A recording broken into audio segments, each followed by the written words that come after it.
Hey guys. All right, we are discussing our final project. We are going to look at step 4.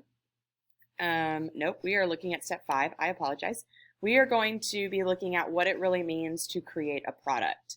And so let's just run through. These are all the things that you should have done already. You should have a topic, you filled out your fact sheet, and you have shared your guiding question with me along with your fact sheet.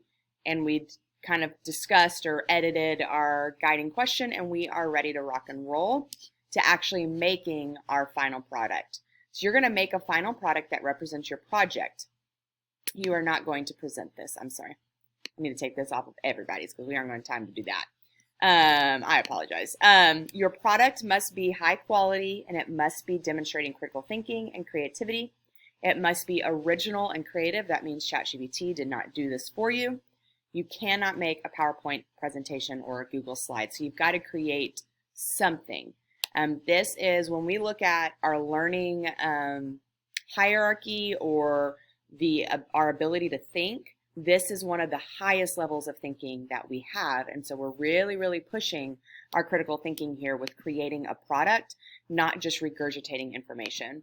So I put some inspiration ideas on here for you just because sometimes it's hard to figure out what we want to make.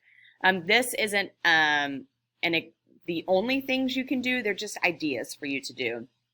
You could make a brochure. So if you picked a country or you picked the history of video games, you could create a brochure over that country, trying to get people to travel there or trying to sell your video game, possibly. You could create a video game. You can create a news podcast. We already kind of went over these things.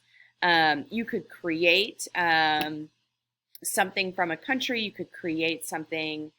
This artifact would be like an actual object that represents your project. So that's really going to be based on your guiding question. So whatever it is you want to learn about, you are then creating a product to kind of answer that guiding question. But it has to be critical thinking, it has to be original, and it has to be creative. So these are things we'll talk about in Zoom calls and through emails too, just so we can narrow down exactly what we want to do. That's step 5. That's your final project. That's due May 19th, Monday, May 19th. That is going to be a test grade. So you can see you have grades on here. This is 1 grade, 2, test grade, 3, and 4. So there are 4 grades built into this.